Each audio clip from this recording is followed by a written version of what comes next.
Usai cerai, status Furry Setia dan Dwinda Ratna kini kakak adik. Walaupun sudah berpisah, Dwinda Ratna mengaku bahwa komunikasi dengan Furry Setia masih berjalan dengan baik. Pengakuan itu dikatakan Dwinda, saat menjadi bintang tamu bersama Melanie Richardo.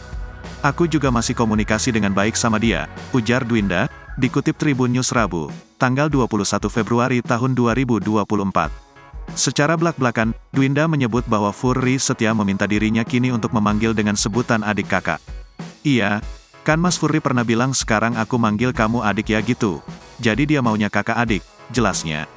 Walaupun tak menyebutkan alasan pasti ia berpisah dengan pesinetron tukang ojek pengkolan itu, namun Dwinda berujar bahwa keduanya telah berusaha untuk saling mengerti. "Kita berdua udah berusaha mengerti tentang keadaan," tegasnya. Wanita berusia 29 tahun itu juga menilai bahwa mantan suaminya mempunyai hati yang sangat baik. "Mas Furry juga baik banget aku tahu. Ya memang dia dasarnya baik banget," tandasnya.